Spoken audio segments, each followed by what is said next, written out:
Good evening, everybody.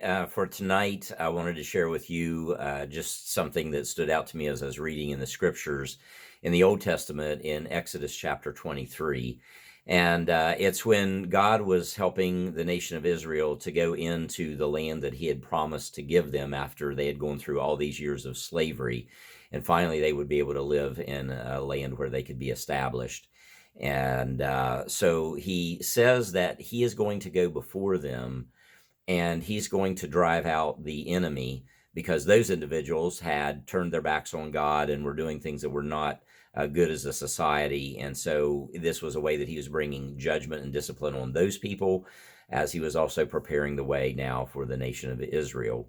So this is what he says. He says, I will send my terror ahead of you and throw into confusion every nation you encounter.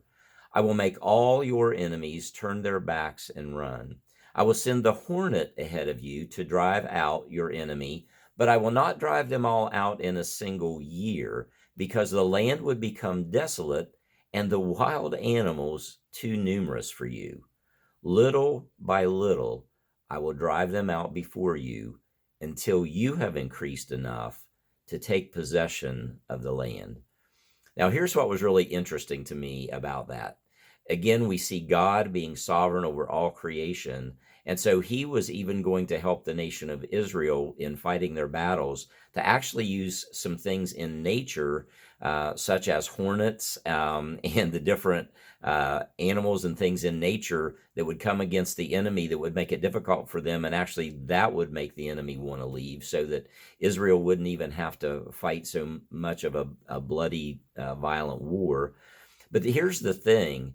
God said that he wasn't going to give them the victory just immediately, that he wasn't going to use these forces of nature or these animals and insects and things to kind of plague those individuals to cause them all to flee all at once. But he would do it little by little.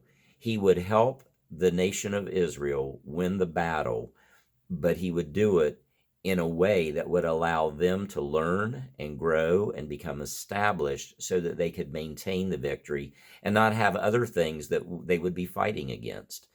Here's the thing. We've got to be careful to not take something out of context.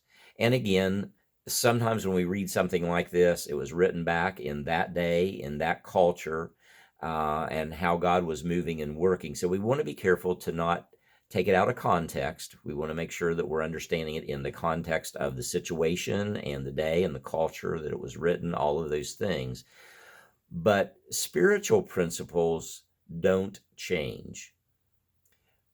Cultural situations and cultural things change all the time, but spiritual principles do not.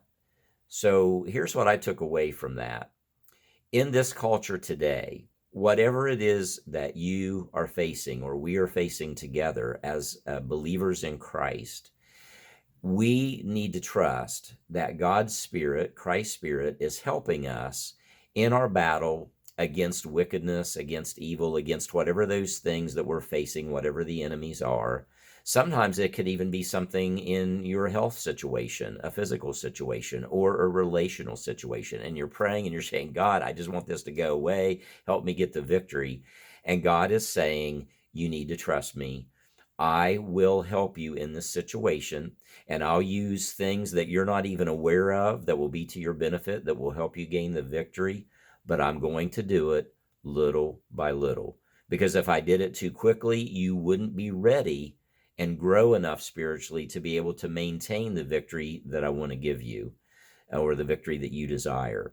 So we need to trust God in his timing. And as we're praying for his help, trust that he's helping us little by little. And in the process, we need to make sure that we're learning to listen to him, to obey him, to follow him, to ask for forgiveness, to make sure that we're treating others correctly and living in a way that would honor God and be good for us and others.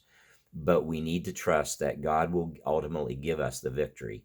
He'll just do it little by little so that through that process, we'll grow spiritually and we'll be able to maintain the victory that he gives us. So there's your thought for this evening. Whatever you may be going through and whatever victory you're looking for in your life, trust God, keep your eyes on him. And as you do that, even though it may not be happening as fast as you'd like, Trust that He has a purpose in it, and you'll be blessed if you follow and trust His ways. God bless you.